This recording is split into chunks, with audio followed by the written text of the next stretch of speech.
어제 수사를 개시한 지 하루 만에 강제 수사 절차에 들어간 겁니다. 구민지 기자입니다. 서울 종로구의 삼부토건 본사. 승합차에서 내린 김건희 국정농단 특검팀 관계자들이 분주하게 건물 안으로 향합니다. 특검팀은 오늘 오전부터 삼부토건 서울 본사와 전현직 경영인의 주거지를 압수수색했습니다. 지난 2023년 삼부토건을 인수했던 DYD도 압수수색 대상에 포함됐습니다. 민중기 특검팀의 첫 강제 수사입니다. 삼부토건, DYD 등 회사 6곳, 그다음에 관련 피의자 주거지 7곳 등 총 13곳에 대한 압수수색을 실시하고 있습니다.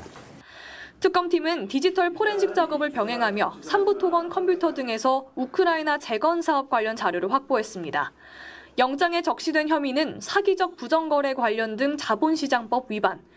지난 2023년 5월 삼부토건 대표 등이 우크라이나 재건 사업을 추진할 것처럼 속여 주가를 띄운 뒤 부당이득을 취득했다는 혐의입니다.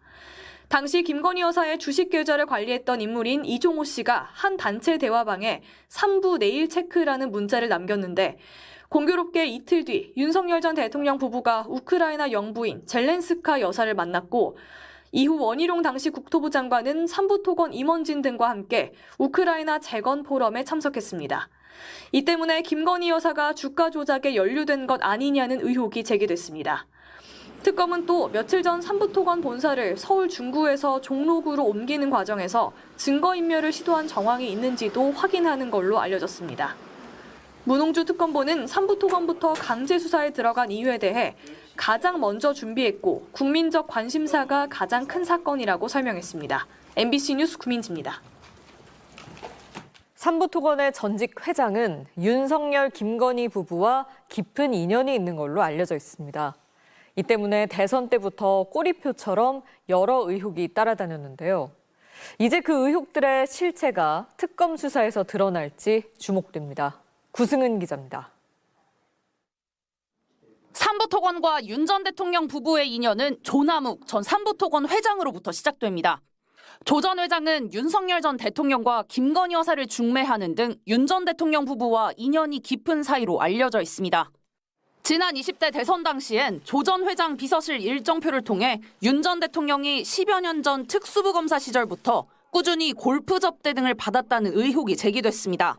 봐주기 수사 의혹도 있었습니다. 2000년대 파주 운정지구 개발 비리 의혹과 관련해 의정부지검 고양지청이 실질적으로 사업 지분 절반 이상을 보유한 삼부토건을 수사 대상에 올리지 않았다는 겁니다. 당시 주임 검사는 윤 전 대통령이었습니다. 저한테 제일 걸렸거든요. 첫 번째 고양이 방금 장사고. 그때 고양이에 있었어요. 집정지에서 걸린 거야. 자, 이거 도저히 안 된다니. 봐줄 수는 없다는 의견도 거기서 연관이 봐달라는 알지만. 윤 전 대통령은 10년간 조 전 회장과 만나거나 통화한 사실도 없다. 봐주기 수사를 한 적이 없다고 반박했습니다. 조남욱 전 회장의 삼부토건은 2015년 법정 관리에 들어갔고 이후 새로운 회사에 인수되면서 실질적인 소유주는 조성욱 전 회장으로 바뀌었습니다. 조남욱 회장하고 그다음에 조성욱 회장이 관계가 없다고는 그렇게 일각에서는 얘기를 하는데 저는 그것도 사실 쉽게 믿어지지가 않는 것이 윤 전 대통령이 현재 삼부토건과 어떤 관계를 맺었는지 확인되진 않았지만 주가 조작 의혹에서는 김건희 여사의 계좌를 관리했던 이종호 전 블랙펄 인베스트 대표의 이름이 등장합니다. 삼부토건과 윤석열, 김건희 부부의 질긴 인연이 특검 수사에서 규명될지 주목됩니다. MBC 뉴스 구승입니다. 네, 이번엔 내란 특검 수사 소식 알아보겠습니다. 어제 한덕수 전 국무총리를 조사한 특검이 오늘은 김주현 전 민정수석과 김성훈 전 대통령 경호처 차장을 불러 조사하고 있습니다. 특검 사무실이 위치한 서울고검 취재기자 연결해보겠습니다. 윤상문 기자, 아직 두 사람 조사가 진행 중인가요? 네, 그렇습니다. 오늘 오전 9시 반을 전후해 김주현 전 민정수석과 김성훈 전 대통령 경호처 차장이 내란 특검에 출석했는데요. 두 사람 다 취재진의 질문에 별다른 답을 하지 않고 서울고검 청사 안으로 들어갔습니다. 체포 저지 혐의 관련해서 오신 건가요? 네, 수고 많으십니다. 한 말씀만 국무회의 관련해서 조사받으러 오신 거 맞나요? 네. 김주현 전 민정수석은 12.3 비상계엄 이튿날 열린 이른바 안가 모임에 참석했던 법조 4인방 중 한 명입니다.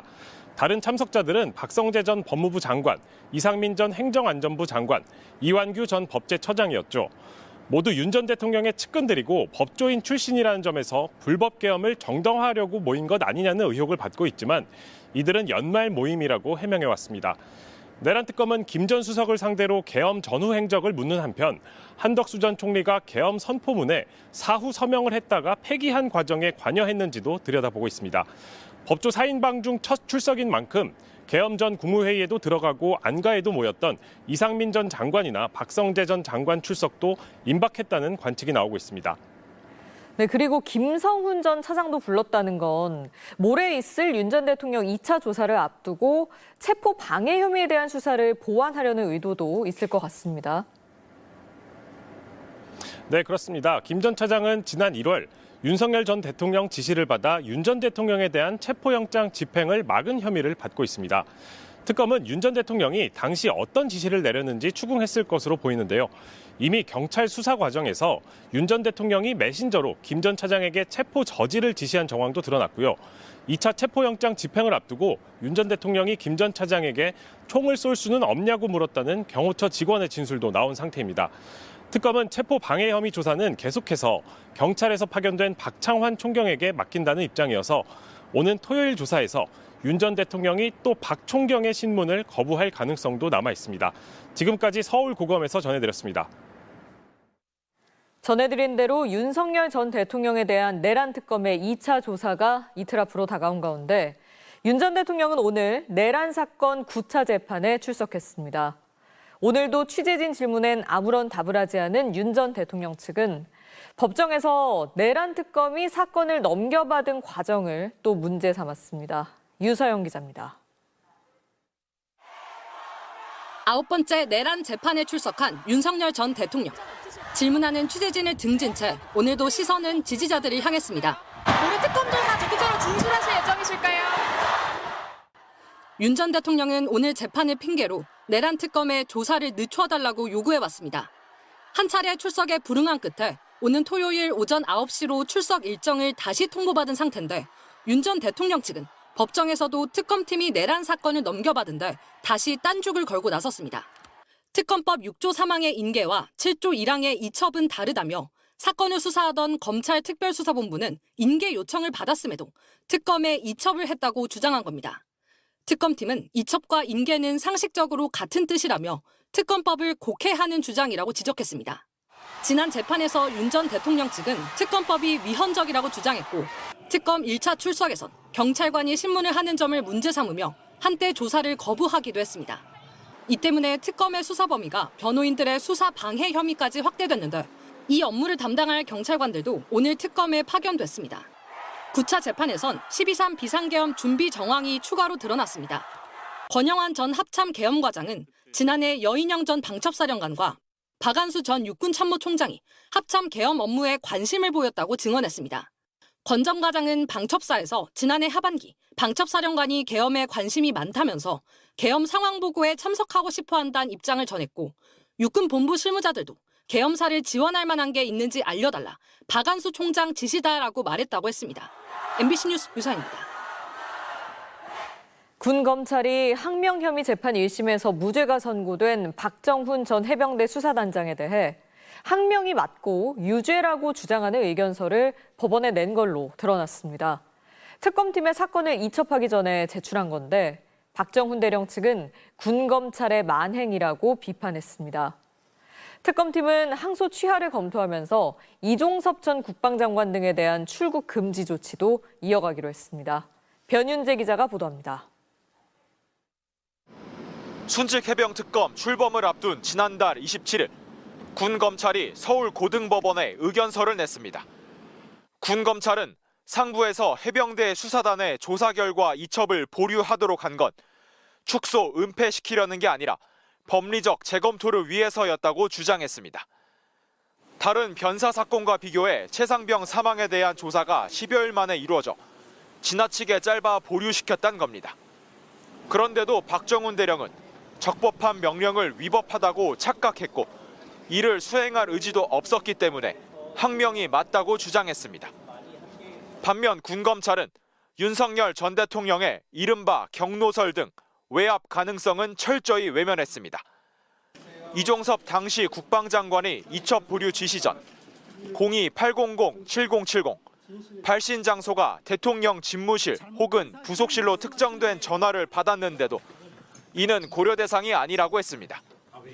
또 대통령실 국방비서관과 국방부 법무관리관 등이 당시 수차례 나눈 통화도 거론하지 않았습니다. 법무관리관하고 총 5차례 통화를 하면서 죄명을 빼라, 혐의 사실을 빼라, 혐의자를 빼라 등 이런 얘기를 하길래 제가 분명히 얘기했습니다. 법무관리관님, 지금 하시는 말씀 저는 외압으로 느낀다. 박대령 측은 02-800-7070으로 온 전화가 구체적으로 어떤 내용인지부터 확인하라며 사병 노릇을 자처한 군 검찰의 만행은 특검을 통해 낱낱이 밝혀질 것이라고 비판했습니다. 1심 군사법원은 앞서 박대령의 항명 혐의에 대해 무죄를 선고했고 사건을 넘겨받은 특검팀은 군검찰이 제기한 항소를 취소하는 방안을 검토하고 있습니다. 이첩한 기록을 가져와라. 이 명령이거든요. 이 명령은 위법한 거죠. 명령이 정당하지 않으면 항명자 성립할 수 없고요. 특검팀은 수사 외압 의혹을 받는 이종섭 전 장관과 김계환 전 해병대 사령관 등 핵심 관련자들에 대한 출국 금지 조치를 연장했습니다. MBC 뉴스 변은재입니다. 최상병 특검이 드디어 이제 수사를 시작을 했습니다. 네, 맞습니다. 김정민 변호사님. 첫 소환의 대상은 임성근 해병대 사단장이었습니다. 네. 최상병 사망에 직접적 원인과 관련이 있는 사람입니다. 네. 특검에 출석하기 전부터 그런데 우리 국민들을 너무너무 열받게 했습니다. 최상병을 사망케 한 사람으로 저는 인식하고 있는데 이런 사람이 특검이 부른 이유가 자신의 면담 요청에 응답한 것이라고 답을 해요. 와, 나 진짜 너무너무 화가 나던데 그 장면 짧게 보고 오겠습니다. 특검에서 본격적인 수사를 착수하자마자 저를 소환한 것은 제가 그간 줄기차게 공정성 확보를 위해서라도 면담을 해달라고 요청한 것과 관련된 것이라고 저는 생각합니다. 하나 질문할게요. 임성근 씨요. 아직도 핸드폰 비밀번호는 기억 안 나세요? 네.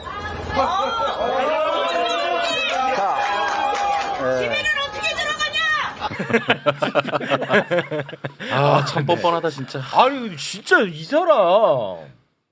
아, 진짜 경악을 금치 못하게 예. 만듭니다. 보면 볼수록 우리 변호사님은 더 고통스럽겠죠. 저도 처음에 인식과 많이 달라졌어요. 그 임성근 사단장에 대해서 알면 알수록 좀 실망스러운 면이. 진짜 경악하겠다. 이번에 이제 특검법 문제 때문에 제가 특검을 만났고요. 하도 그런 얘기 나오니까 제가 던진 말이거든요. 그럼 만나면 될 거 아니냐. 뭐 공정하게 기회를 줘라. 그랬는데 득달같이 그게 대단한 뭐라도 되는 양 공정성 카드를 꺼내들고. 맞습니다. 네. 그러니까 이분이 자기가 도의적 책임은 있다고 얘기해요. 맞아요. 그러면 법적 책임과 도의적 책임이라는 게 칼로 탁 자를 수 있나요? 그렇잖아요. 네. 도의적 책임이라는 게 법적 책임과 완전히 달라질 수 없습니다. 그만큼 전체적으로 봐서 잘못한 사람은 분명해요. 그렇죠? 네. 그러면 반성하고 자중해야 되는 게 그렇죠. 국민 상식 아닙니까? 예. 이건 무슨 개선 장군도 아니고. 맞아요. 뭐 대단한 가치를 실현하는 투사인 양, 네. 뭐 나를 따르라. 맞아요. 뭐 이거거든요. 약간의 억울한 면이 있어서 제가 조금 관심 깊게 봤어요. 근데 요지는 그거예요. 자기는 강물에 들어가거나 안 했다. 네. 그리고 작전 통제권이 내게 없었다. 맞아요. 그게 핵심인 것 같아요. 아무리 계속 그 얘기를 하더라고요. 더 살펴보려 해도 네. 더가 없어. 네. 그거 국민들이 모릅니까? 다 알고 있어요. 그렇습니다. 그렇지만 전체적으로 당신 책임이다라고 국민들이 대체적으로 보는 거 아닙니까? 그렇게 인식하고 있죠. 그러면 반성하고 뭔가 자중하고 사법 절차에 그 적극적으로 그 협조하고 이런 모습을 보여야 되는데 엉뚱하게 지금 박정훈 대령을 그 타겟으로 해가지고 공격해들어오고. 그래서 제가 그분하고 꽤 긴 문자를 나눈 적이 있다니까요. 그때 제가 그런 말했어요. 왜 도대체 박정훈 대령에게 공격을 하느냐? 박정훈 대령은 공무를 집행한 사람 아니냐? 차라리 나 같으면 내가 그 사단장님의 변호인이라면 난 이렇게 얘기하겠다. 그냥 박정훈도 좀 건드리지 마라. 내 무죄는 내가 알아서 풀 테니까. 저 사람도 공무를 집행하고 뭔가 그 사심 없이 일을 열심히 한 사람인데 이런 걸로 처벌하는 건 나도 반대다. 이랬더라면 훨씬 명분이 있었지 않느냐. 네. 근데 이제 와가지고는 선에서 항소를 취하면 군의 기강이 무너진다. 큰일 난다는 거예요. 네, 특검이 지금 취하하려고 하니까. 이번 계엄에서 많은 군인들이 박정훈 대령을 통해서 그 교훈을 얻었다는 겁니다. 불법적인 명령은 함부로 따르면 안 된다. 자, 그래서 우리가 계엄을 막아냈지 않습니까? 이게 그분한테는 굉장히 가슴 아픈 일이 되는 것 같아요. 논리적으로 보면 박정훈을 만약에 이번 일로 항명으로 처벌했다면 그 전에 누가 그러면 위법한 명령에 대해서 쉽게 정하겠습니까? 또 따라가서 시민들 잡아내고 또 그럼 계엄 성공했겠죠. 성공했겠죠. 네. 그걸 바라는 거냐는 거예요. 너무 국민들 생각과 어긋나 있지 않냐는 그렇습니다. 거예요. 야, 말씀 듣고 보니까 또 새삼스럽게 박정훈 대령이 얼마나 고마운지 몰라. 마치 신이 있는 것처럼 계엄 전에 박정훈 대령이 있었던 거야. 야, 참 새삼스럽게 다시 또 그게 이제 깨닫게 됩니다. 여러 그 분야에서의 노력이 응집된 거다. 저는 그렇게 보는데요. 맞습니다. 이게 계엄을 막아낸 게 여러 분야의 노력이 응집된 거다. 그런데 박정훈 대령의 기여도 분명히 있었던 거죠. 그렇습니다. 그리고 강렬하게 군인들한테 심어줬던 메시지가 있었던 거예요. 특히 그걸 육사 출신들은 아직도 못 받아들이고 있는 거고요. 그러나 비육사 출신들이 훨씬 빨리 이 부분을 흡수했던 것 같습니다. 맞습니다. 말하자면 위법한 명령에 함부로 내가 그 따랐다가 역사의 죄인이 될 수 있다라는 것을 인식했다는 얘기죠. 그렇습니다. 그것이 이번에 행동으로 많이 보여졌던 거예요. 그래서 국민의 안전이 보장되고 맞습니다. 지금 우리가 이런 세상을 또 다시 맞은 거 아닙니까? 이게 그렇게 슬픈가요, 그분들은? 그러니까 정말. 그래서 박정훈 대령을 항명으로 처벌해야만 군기강이 선다고요?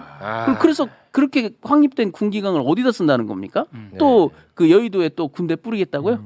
자, 헌법재판소 결정내에 이런 게 있습니다.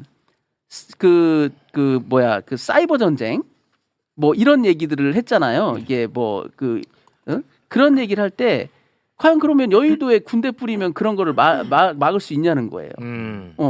군대가 시민의 공간으로 올 이유가 없는 겁니다. 그렇습니다. 더군다나 정치의 공간 아닙니까, 여의도는? 그럼요. 국민 주권이 실현되는 가장 대표적인 자리가 국회의원들이 법을 만드는 자리예요. 그걸 군대를 동원해서 뭘 어쩌겠다는 겁니까? 법 못 만들게 하겠다는 거 아니에요? 그거는 독재예요, 독재. 그 대표 그래서 그 내란죄로 처벌되는 거고요. 그렇습니다. 그걸 군이 다시 한번 이 시대에 이용당했다는 거, 이 점을 아프게 생각을 해야지. 왜 제대로 못했을까를 고민한다면 이건 우리가 믿고 있는 국군이 아니죠. 그렇습니다. 구구절절 다 맞는 말씀입니다. 맞습니다. 자, 그러면 이번 특검이 임성근이를 불러가지고 어떤 조사를 했는지 이게 또 궁금하지 않습니까? 봤더니 최상병 사망의 원인을 이 임성근이가 허위로 보고한 부분, 이 부분을 이번에 또 들여다봤다는 거예요. 참고로 임성근 사단장은 김계환 해병대 사령관에게 허위로 보고했다라는 의심을 받고 있거든요. 관련해서 김계환 사령관이 검찰에서 진술한 게 있잖아요. 네. 김계환 사령관이 군 검찰에서 이렇게 진술했습니다. 임성근 사단장으로부터 주변 수색을 하다가 뚝이 무너져 물에 빠졌다고 보고를 받았다. 이거는 뻥이죠. 요건 뻥이죠. 그렇습니다. 만약에 김계환 사령관의 진술이 맞다면 임성근이는 애초부터 그냥 거짓말로 보고를 한 겁니다. 맞습니다. 그래서 지금 특검은 이 거짓말 보고 요게 이제 첫 시작으로 윤석열 경로까지 간 것 아니겠느냐 이렇게 의심을 하고 있더라고요. 예. 근데 임성근이나 윤석열이나 정말 똑같은 게 진짜 남 탓하는 거 그리고 거짓말하는 거, 그렇습니다. 우기는 거 이거 정말 전 윤석열 DNA를 공유하는 사람들 아닌가 싶고 네. 이게 지금 수사외압이랑 구명 로비가 핵심이지만 더 본질적으로 최혜병 살인에 대해서는 전 이거를요 업무상과실치사가 아니라 전 이거 미필적 고의에 의한 살인까지도 이거는 수사를 해봐야 된다고 보는 겁니다. 저도 그런 왜냐면 입장입니다. 거짓 보고까지 하고 있기 때문에 더 그렇고요. 무엇보다도 저는 아직도 경악스러운 게 그때 그 녹취가 나왔잖아요. 사건 현장 딱 벌어지고 나서 임성근 사단장의 첫 일성이 그때 뭐였냐면 다른 그 해병들 생존한 해병들 언론 접촉 금지시키라고. 맞습니다. 이틀만까지 똑같이 해요. 예. 그러니까 전 이거 정말 처음부터 완전히 전 특검이 샅샅이 저는 조사해야 된다고 봅니다. 그렇습니다. 그래서 결국은 임성근이가 최상병을 무리하게 강물 속으로 집어넣게 했느냐 이게 핵심 아니겠습니까? 미필적 고의죠. 미필적 그렇잖아요. 고의. 그래서 이것과 관련해서 이번 특검이 또 굉장히 열심히 조사를 하려고 했는데 임성근이가 여기에 대해서는 얘기를 하지 않는답니다. 묵비권을 행사하나 봐요. 와, 이게 진짜 나쁜 사람입니다. 아니, 그러니까 그렇게 수사해달라고 난리를 치더니 그러니까 이거 얘기를 안 해. 막상 수사가 시작되니까 뭐 묵비권을 행사했다더라. 참 어이없는 일이고 저는 이 어이없죠. 허위 보고 문제를 어찌 보면 제가 처음에 문제 제기했었던 것 같아요. 왜냐하면 김계한 사령관의 3회 조서와 4회 조서에 그게 굉장히 자세히 나와 있거든요. 그래서 저는 그 조서를 읽으면서 군검찰은 왜 이거를 허위 보고로 입건을 안 했을까? 도저히 이해가 안 됐거든요. 왜냐하면 이게 뭐 중령 대령도 아니고 이성 삼성 간의 관계입니다. 해병대 사령관이 삼성이고 그렇습니다. 소장 사단장은 소장이에요. 네, 투스타. 이성과 삼성이에요. 예. 최고 지휘관들끼리에 있는 허위 보고라는 것은 있을 수 없죠. 매우 심각한 문제거든요. 예. 그래서 이제 제가 보니까 언론에 나온 걸로 보면 임성근 사단장은 보고 체계에 착오다라고 주장을 한 것 같아요. 맞습니다. 근데 김계한 사령관이 매우 그 부분을 치밀하게 조사를 해놨습니다. 자기는 분명히 구두 보고를 뚝이 무너졌다라고 들었어요. 네. 그러면 이게 임성근 사단장이 보고를 잘못 받아서 이러는 거냐는 걸 확인해봤을 거 아닙니까? 네네. 그래서 당시에 상황 보고 일지를 다 확인해요. 김기환이. 네. 네. 그래서 강물 안에 들어가 있다가 사고가 났다라고 다 보고가 제대로 됐거든요. 지휘계통의 그 공식 그 상황실 보고는 아무 문제가 없었어요. 그런데 임성근 사단장으로부터는 구두로 그런 보고를 했으니 이건 뭔가 있다. 이렇게 해서 이 김기한 사령관이 두 번에 걸쳐서 조사를 4번 받는데요. 두 번에 걸쳐서 심혈을 기울여서 그 부분을 진술해놨어요. 이건 어떻게 보면 김계한 사령관도 매우 못마땅하게 봤던 것 같아요. 왜냐하면 그걸 뒤돌아서 이제 다시 그 시절로 돌아가서 보면 김계한 사령관을 보직을 박탈하려고 했어요. 그런데 결국 대통령을 등에 업고 역으로 치고 들어온 거거든요. 그렇습니다. 그러니까 군 지휘관으로서는 매우 난감했겠죠. 아니 난감한 정도가 아니라 매우 이거는 반역에 가까운 거예요. 군 조직 문화에서는 지휘계통을 무시하고 상급 지휘관으로 바로 올라가서 읍소해서 그 중간 지휘관을 바보 만드는 거.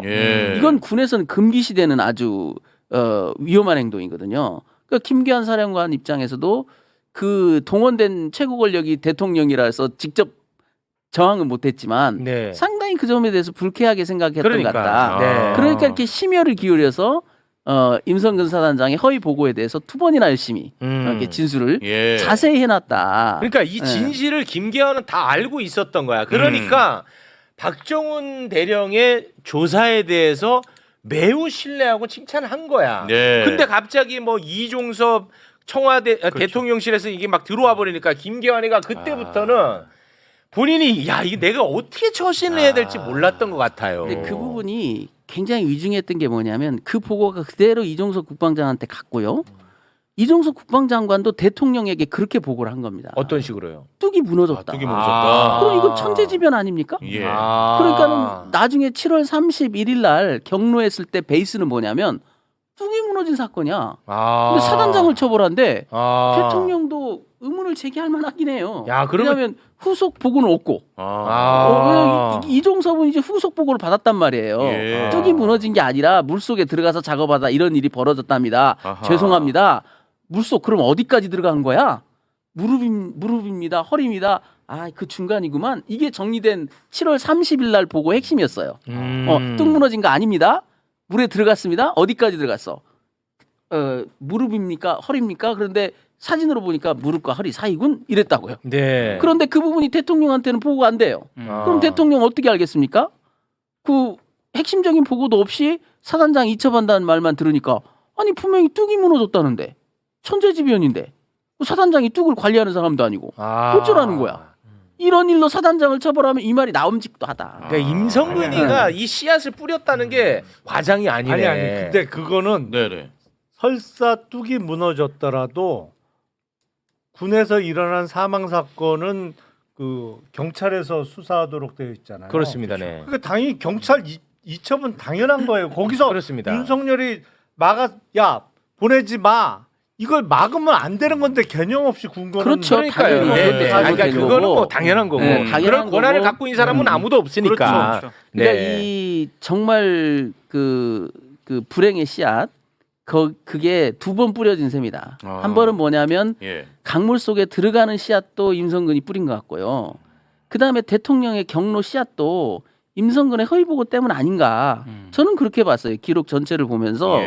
그래서 저는 임성근 사단장의 과실치사만 가지고는 엄한 처벌을 하기가 참 어려운 게 우리 판례나 기존의 관행이었습니다. 그런데 이분은 고의범이 있다는 얘기예요. 바로 이 허위 보고랄지. 네, 그렇지. 나중에 문제 될지는 모르겠습니다만 또 그 진술을 왜곡하는 그런 측면도 좀 있고 이게 더 위중하지 않느냐. 네. 근데 저는 방금 말씀하신 건 대체로 동의하는데 하나 조금 이제 덧붙이고 싶은 것은 이런 허위 보고가 있어서 윤석열 입장에서는 임성근이를 구명해줄 나만의 명분이 하나 더 생겼던 거지. 큰 맥락 속에서는 윤석열은 임성근이를 무조건 구명할 이유가 뭔가가 있었던 거예요. 예, 그게 나는 본질이라고 보거든요. 그게 무너졌던 안 무너졌던 그렇지. 근데 내가 얘를 살릴 만한 명분이 허위 보고가 하나가 있었던 거지. 근데 정확하게 뭔지는 모르겠지만 뭐 김건희를 통해서든 뭔진 모르겠지만 임성근이를 살려야 된다라고 하는 민원은 있었던 거죠. 요거는 우리가 갈라서 봐야 됩니다. 근데 핵심은 허위 보고와 아까 제가 말씀드렸던 그 다른 해병들의 생존 해병들에 대해서 입틀막 했던 이런 은폐 부분 이런 것들은 이게 진짜 고의범으로서 한번 수사를 해볼 충분한 전 단서가 된다고 봅니다. 그래서 특검을 하자고 했던 거죠. 그렇습니다. 그리고 전 정부에서 막은 이유는 바로 그것을 못 밝히게 하려고 이 연유가 무엇이냐라는 걸 못 밝히게 하려고 그래서 단순한 하나의 해프닝으로 끝내려고 했던 것이 실패로 돌아간 거죠. 그래서 지금 이 특검이 발족을 했고 이 특검은 바로 그걸 밝히기 위한 특검 아니겠습니까? 그렇습니다. 사실 이 특검에서 임성근 사단장의 과실치사는 이미 전제된 사실이에요. 제가 주목했던 부분이 뭐냐면 수사팀에 대구지검이 합류하느냐를 제가 촉각을 곤두세우고 봤어요. 특검에 합류했지 않습니까? 이 얘기는 뭐냐면 대구지검이 경북도경으로부터 사건을 송치받고 나서 임성근 사단장의 혐의가 없다라고 그쪽으로 기울었다면 이 특검에 가담하지 않았을 거예요. 근데 이 특검에 제가 알기로는 굉장히 적극적으로 참여를 원했다는 거거든요. 그건 뭐냐? 제가 볼 때는 검찰 단계에서도 압력이 있었지 않느냐. 기소를 하려고 했는데 뭔가 외압을 받던 거 아니냐. 그러니까 그 문제를 자기들이 자기 손해로 해결하고 싶어서 합류를 원했던 거 아니냐. 그렇습니다. 그렇게 저는 봐요. 그래서 대구지검이 합류하는 순간 기소는 불가피할 거다라고 저는 봅니다. 이 가운데는 뭐 주진우 의원 자유롭지 못하고요. 임종득 의원 자유롭지 못하고요. 등등등 많습니다. 그 점을 우리가 꼭 머릿속에 담아두면서 최상병 특검과 관련해서는 이 정도로 마무리를 짓도록 하겠습니다. 처음으로 함께해 주셨는데 아주 사건을 잘 맥을 짚어주셔서 너무 감사하다는 말씀을 드리면서 여기서 인사를 나누겠습니다. 감사합니다. 김정민 변호사님 대단히 고맙습니다. 감사합니다. 자, 내란 특검에 대한 이야기를 좀 한번 해볼까 합니다. 내란 특검이 지금 핵심적으로 들여다보는 게 크게 두 파트예요. 뭐야 두 파트 너 한번 테스트 해봐야겠다. 형이 깔끔하게 정리해줘. 얘기해봐. 두 개 보는데 야 너 지금 집중 안 하니까 내가 아니야 진짜 열심히 듣고 있어. 형처럼 깔끔하게 정리할 자신이 없어. 내란 특검이 핵심적으로 보는 게 딱 두 가지야. 첫째 저거 적겠습니다. 외환 유치 관련. 외환 유치죠. 그리고 국무회의 관련. 국무회의. 이 두 가지를 아주 집중적으로 보고 있거든요. 네. 근데 외환 유치와 관련해 가지고는 저희가 이제 많이 다뤘죠. 드론을 북에 보냈어. 네. 북 자극하려고. 근데 북이 북풍 유도. 자극 받았어. 그러니까 윤석열이가 박수 치면서 기뻐했다. 됐지. 네. 그리고 윤석열 지시로 북에다가 드론을 보냈다라고 하는 녹취까지 확보를 하고 있다는 거예요. 네. 특검이. 그 이유, 또 엄청난 보도가 나왔습니다. 이 드론을 보냈다고 하는 그 시기와 비슷한 시기에 드론 2대를 분실했다는 거야. 이게 진짜 우스꽝스러운 보도입니다. 네. 드론 2대를 분실했었대. 네. 그리고 드론을 보낸 날 김용현 국방부 장관이 드론사에 경력금을 지급했다는 거야. 그러니까 이게 딱딱딱 또닥또닥 다 맞아떨어져요. 맞죠? 그렇습니다. 국방부가요 지난달에 이 조사를 했고요 보고서를 작성을 했거든요. 근데 이 보고서에 어떤 내용이 있느냐? 지난해 10월 15일 그리고 12월 19일에 소형 정찰 드론 기체 2대를 잃어버려서 찾지를 못했다. 그런데 그 사유가 원인 미상이다. 이렇게 이제 보고서에 적었어요. 네. 근데 이 시기가 그 평양에 무인기를 우리 군이 보냈다는 그 시기랑 묘하게 겹쳐지는데 그렇죠. 이게 지금 총 8대가 분실을 했다라고 하는데 이 분실을 하면은요. 사유를 정확하게 적습니다. 네. 그래서 8대 중에 6대는 어디에서 분실이 됐고 뭐 때문에 뭐 이렇게 분실이 됐다라고 정확하게 적혀 있는데 네. 유독 10월 15일하고 12월 19일 잃어버린 그 드론 있지 않습니까? 네. 그거는 원인 미상으로 적혀 있다라고 합니다. 야, 드론 잃어버리기가 진짜 어려워. 진짜 어렵다니까. 말도 안 되는 소리. 핵폭탄 분실할래? 그게 진짜 어려운 일이야. 그러니까 이게 그냥 딱딱 맞아떨어져. 그렇습니다. 이거는 외환 유치와 관련돼서 너무나 기가 막힌 정황들이 많이 나오고 있어요. 네. 그렇죠. 이건 최소한 뭐 일반 이적죄? 요거는 똑 떨어지는 거잖아요. 그렇죠. 그러니까 외환 유치죄라고 하면 우리 형법에 이제 적과의 공모, 그러니까 통모가 있어야 통모가 되기 있어야 돼. 때문에 그게 이게 이제 아쉬워. 입증은 상당히 좀 어렵겠죠. 그렇지만 네. 일반 이적죄 같은 경우는 우리 군 시설에 피해를 줄 그 요건만 충족돼도 이 무기로 처벌이 무기야? 되거든요. 그러니까 꽤 형량이 높습니다. 그러니까 저는 이적죄로도 이거 충분히 검토가 가능한 것이고, 네. 전 이게 정말 끔찍한 게 뭐냐면요. 내란죄를 통해서도 결국에는 이 정권을 이제 영구 집권하려고 했던 건데 그 수단 자체를 전쟁까지도 일으켜도 감수하겠다라는 그 의도성이 너무 끔찍한 거예요. 네. 그래서 저는 정말 노상원 수첩에 나오는 그 이름을 봐도 우리가 끔찍하지만 이 드론을 봐도 이 끔찍성에 대해서 이거는 정말 진짜 있을 수 너무 없는 위험했어요. 일을 역사에 그렸다는 남을 겁니다. 만한 예. 그런데 경력금은요 너무 똑 떨어져요. 아 그래요? 그러니까 왜냐하면 김용현이 드론 작전 사령부한테 경력금을 지급한 날짜가 2024년 10월 8일입니다. 작년 10월 8일. 네. 근데 왜 그런 보도 나왔잖아요. 북한이 막 노발대발했을 때 네네. 손뼉 치고 박수 쳤다고. 네네네. 그 10월 8일이 북한 국방성이 발표한 무인기 침투 날짜거든요. 네. 그러니까 북한 국방성에서 야 이 남조선 하고 막 난리칠 때 그날 경력금을 지급을 한 거예요. 박수 치고 경력금 준 거야? 그렇죠. 와. 드론사에. 용어가 조금 헷갈릴 수가 있는데 네. 이제 드론과 무인기인데 보통 큰 거는 우리가 무인기라고 불러요. 네. 사람이 둘 다 타고 있지는 않지만 그래서 보통 150kg이 넘어가면 무인기, 그 이하는 드론으로 분류를 하는데 이제 북한에 보냈던 건 무인기죠. 그러니까 네. 꽤 큰 거예요. 큰 거, 소리가 큰 거. 네, 큰 건데 제가 들은 얘기에 의하면 작년 연말에 윤석열 정부 당시 김용현 국방부 장관이 드론과 무인기를 해외에서 대규모로 수입하려고 하는 계획을 세웁니다. 그래서 국방부 장관까지는 오케이가 났어요. 네. 그래서 그게 이제 비상계엄으로 이제 친위 쿠데타가 실패만 안 했으면 아마 올해 연초쯤 구입을 했을 거예요.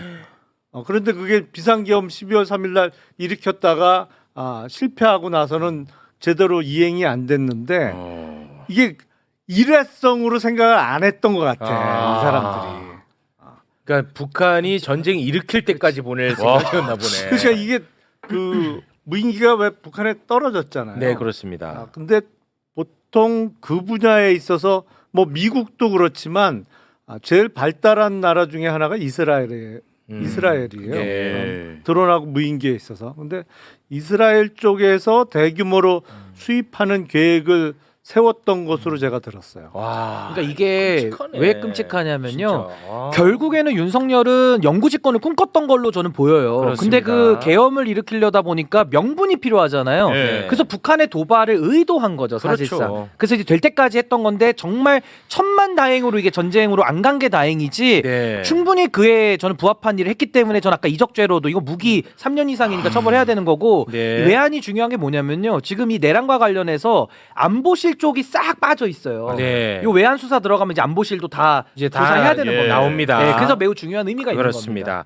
자, 그리고 이제 두 번째 부분 국무회의 관련한 부분. 네. 야, 근데 한덕수는 큰일 났어. 이제 끝났어, 아니 내가 진짜 볼 이 말년이 이렇게 꼬이나? 진짜 끝났어. 과거 한덕수의 발언이 특검 조사로 다 진실이 드러나고 있어요. 네. 한덕수는 계엄 관련 문건 자신은 받은 기억 없고 나중에 봤더니 뒷주머니 있었다. 이 괜히 우스꽝스러운 네, 얘기를 네, 네. 했었단 말이야. 네. 그 우스꽝스러운 이야기 다시 한번 좀 듣고 오겠습니다. 비상계엄 선포문입니다. 보신 적은 있으십니까? 네, 이거를 저 비상계엄이 선포되는 당시에는 제가 전혀 인지를 하지 못했고요. 예. 그 비상계엄 그 국무회의, 해제 국무회의를 마치고 네. 그리고 사무실로 출근을 해서 예. 제 그 양복 뒷주머니에 있는 것을 알았습니다. 저때까지는 혼자서 와 내가 애드립 너무 좋아. 한덕수 확실히 내가 똑똑해 그랬겠지. 네네네. 근데 이번 특검 조사로 완전히 거짓말이 다 드러나 버렸어요. 그 대통령 접견실 쪽 CCTV 내란 당일 그 국무회의가 있었다는 그 CCTV를 확보를 했거든요. 근데 그 CCTV에 어떤 장면이 찍혔느냐? 한덕수가 그날 윤석열하고 그 따로 만났어요. 미리 와 있었거든요. 집무실에서 따로 만났어. 그렇죠. 네네. 그런데 따로 만났는데 그 이후에 윤석열을 만난 이후에 여러 장이 묶여 있는 문건 있지 않습니까? 네. 그거 두부를 뜩 들고 집물에서 나오는 게 CCTV에 찍힌 거예요. 와 어떡하냐 진짜. 뒷주머니가 아니라 본인이 들고 이렇게 나오는 게 찍혔어요. 계엄의 밤이야. 윤석열이 만나고 나오는데 이 문건 이렇게 들고 나왔다니까. 서로 사랑해야 합니다. 이렇게.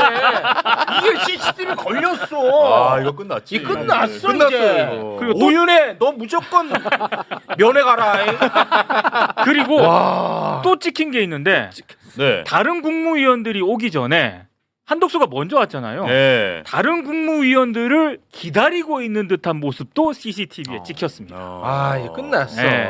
자, 그리고 한덕수는 계엄의 밤 때 예. 계엄 반대했고 윤석열이 계엄 못하게 만류했다. 이렇게 이야기를 해왔습니다. 그 이야기를 했던 과거의 영상 다시 한번 보겠습니다. 12월 3일 저녁에 대통령실 도착 이후에 인지하였습니다. 그 자리에 가서 윤석열의 쿠데타를 막지 못했죠? 반대하는 의사를 분명히 했고 또 우리 국무위원들을 소집해서 국무회의를 명분으로 우리 대통령님의 그런 의지를 설득하기 위해서 노력을 했습니다. 자, 이거 본인이 이제 만류하려고 했다는 거잖아. 네. 근데 이게 거짓말일 확률이 매우 높아졌습니다. 왜냐? 네. 자, 한덕수가 윤석열 아까 만났죠. 예. 그리고 뭐 국무회의 같지도 않은 거 했죠. 그리고 윤석열이가 아유 뭐 됐어. 나는 그냥 선포할래 하고 혼자 선포하러 갔죠. 네. 그때 한덕수는 이제 총리실로 갑니다. 총리실에 가서 거기 이제 국무조정실장이 있어요. 예. 그 사람을 만나. 근데 그 사람을 만나 가지고 했던 이야기를 그 국무조정실장이 수사기관에서 다 폭로를 해버렸어. 예. 그 내용 전달해 주시죠. 그때 한덕수가 국무조정실장에게 이렇게 얘기를 합니다. 이제 총리실로 왔어요. 네. 아이 그 계엄 선포하려면 국무회의 심의를 거치도록 되어 있지 않냐. 근데 심의가 뭐요? 과반수 찬성이요. 근데 찬성하는 사람이 없었는데 그러면 괜찮은 거요? 라고 계속 물어봤다는 거죠. 반대를 한 게 아니라 그때 계엄의 요건을 제대로 갖춰야 그렇죠. 된다. 그걸 일일이 확인을 했다는 거죠. 총리실로 와가지고 반대하고 만류한 게 아니고. 네. 이 혹시 요건에 안 맞으면 어떡할까? 그렇죠. 돌린 거야. 우리 대통령님 계엄 요건 맞아야 되는데 했던 거야. 이거 어떡합니까 이제? 그러니까 저게 또 연결이 되는 게 저러고 나서 또 대통령실에서 어떤 뭐 법률 검토를 해가지고 사후에 문건 또 만들었다가 맞아요. 또 폐기하잖아요. 그렇습니다. 이거랑도 좀 연결이 12월 5일에. 흐름이 쭉 돼요. 그렇습니다. 그러니까 한덕수의 그 심리 상태가 오락가락 했던 건데 그 안에는 계엄에 대한 찬성 의지도 있었던 걸로 이제 보이는 거고. 그렇습니다. 왜 그럼 한덕수는 오락가락 했을까? 예. 역시 기회주의죠. 성공하면 여기서 2인자 연구로 해먹고 그렇지. 여기서 실패하면 또 본인은 빠져나갈 구멍 만들고 네. 이걸 동시에 했던 거 아니냐. 그렇습니다. 전 한덕수는 이제 밤잠 못 이룬다고 봅니다. 아니 한덕수가 만약에 실제 계엄에 반대했더라면 국회에서 계엄 해제 요구안 통과시키자마자 바로 국무회의 그렇죠. 소집해가지고 그렇죠. 바로 그냥 이거 계엄 끝내야 될 거 아니야. 예. 해제해야 될 거 아니야. 근데 국회에서 계엄 해제 요구안이 가결되고 네. 나서도 한덕수는 국무위원들을 소집하지 않아. 소집하지 않고 발 동동 굴리고 있는 거야. 예. 그러다가 시간이 1시간이 지납니다. 1시간 지나서 정진석 비서실장으로부터 전화를 받습니다. 네. 아이고 할배요, 빨리 그 국무위원 소집하소. 해가지고 1시간 지나서야 그때 국무위원들을 소집합니다. 근데 그 1시간 동안 또 이 아까 국무조정실장의 검찰 진술에 따르면 한덕수가 그걸 또 계속 물어봤대요. 국회에서 가결이 됐는데 바로 해야 돼? 어떻게 해야 돼? 막 계속 이걸 물어봤다는 거예요. 그러다가 정진석의 전화를 받고 이제 국무회의를 다시 소집을 한 거죠. 이거 뭐 공모 세력으로 봐야죠. 아니 2차, 3차 계엄의 성공 가능성을 바라고 있었을 수도 있죠. 그럴 수도 네, 있고. 그러니까 이거는 수사를 해봐야 되는 거죠. 그렇죠. 이제 진짜 큰일 났어. 근데 대선 나온 거야, 대선. 한덕수가 제일 위험합니다. 지금 나오는 걸로 봤을 때는. 국무위원 중에는 책임이 제일 크다고 볼 수밖에 없죠. 그렇습니다. 다른 국무위원보다 무엇보다도 총리니까 그렇죠.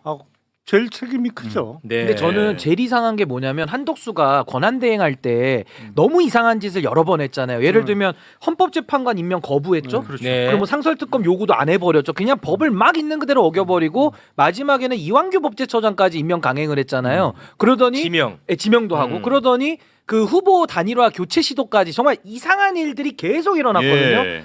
이제는 좀 이해가 돼요. 아, 한덕수라는 인물이 이렇게까지 깊숙이 연관이 되어 있었더라면 네. 그 사후적 행위가 이해가 되잖아요. 본인 예. 살려고 그랬던 거 아닌가. 그렇죠. 네. 이제 그 행위에 대한 전 책임을 질 시간이다 이렇게 봅니다. 요건 형량 계산기. 이건 뭐 말년에 빚 못 본다고 봐야겠죠. 그냥 무기로 하시죠. 그렇게 계산할 거 가능해. 없습니다. 네. 무한대 곱하기 무한대. 그렇습니다.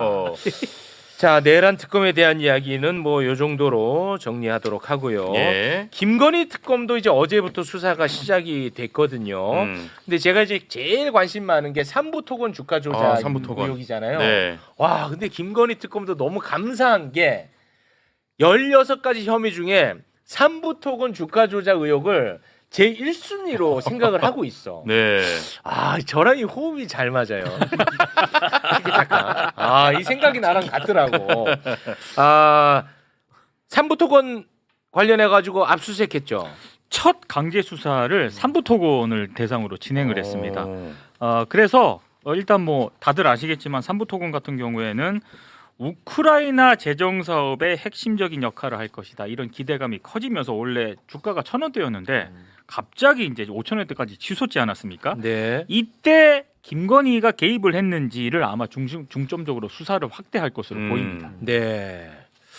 이거 진짜 큰데 사실은 근데 우리 검사님 입장에서 수사하기는 좀 까다롭긴 하죠. 사실은 모든 수사는 범행이 이루어진 직후가 가장 좋은 타이밍이에요. 그렇죠. 큰일 났네. 근데 이미 그 거의 1년이 흘렀잖아요, 지금. 이게 작년 여름 때 작년 봄에 일어난 일이니까 1년이 지났지. 그러니까 그 사이에 더군다나 삼부토건 사무실 압수수색을 했는데 네. 3일 전에 여기 삼부토건이 이사를 했대요. 그쵸. 사무실. 그러니까 이사하면서 웬만한 거 다 버리고 뭐 다 치웠을 거 아니야. 그러니까 타이밍을 놓치면 수사가 훨씬 힘들어지는 거는 사실인데 다만 돈의 흔적은 남아있죠. 남을까? 아니 왜냐하면 주식 계좌는 어차피 네. 예탁결제원 통해서 이렇게 그렇죠. 주식 거래가 이루어질 수밖에 없기 때문에 네. 그 흔적은 남아있죠. 네. 그러니까 그걸 찾아가야 되는데 보통 주가 조작을 하는 사람들은 자기 명의의 안 계좌보다는 하죠. 차명 계좌를 주로 이용하기 때문에 네. 그 차명 계좌의 실제 주인을 찾는 작업이 있어야 되는 거죠. 네. 근데 세탁을 많이 해도 찾을 수는 있어요? 찾는 경우가 있고 못 찾는 경우도 있어요. 사실은. 그러니까 그 왜 노숙하는 분들한테 뭐 돈 네. 좀 주고 통장 받잖아요. 네, 하는 경우가 있거든요. 네. 그러면 훨씬 까다로워지죠. 그러니까 그건 추적하기가. 내가 이거 노숙하는 척 해가지고 내 통장 이렇게 빌려주고 내가 슈키 가면 진작에 빌려줬어야지. 그러면 김건희한테 빌려줬으면 아니 근데 저는 이 부분에 있어서는 수사의 좀 시기가 늦춰졌기 때문에 이제 증거인멸 가능성은 높아지는 건 맞는데 예. 또 한켠에서는 그동안에도 권력으로 눌러왔었거든요. 근데 눌러왔던 것들이 이제 와서는 더 이상 이제 권력으로 못 누르기 때문에 더 많은 범죄들, 그러니까 주가 조작 범죄에 따라붙는 여러 범죄들, 수사를 덮으려고 했던 직권남용 이런 것들이 있기 때문에 전 또 관련자들의 또 증언이나 또 여러 가지 진술을 통해 가지고 전 충분히 네. 또 입증은 할 수 있으니까 좀 민중기 특검의 의지가 가장 중요하다고 봅니다. 네, 저희가 계속 응원하도록 하겠습니다.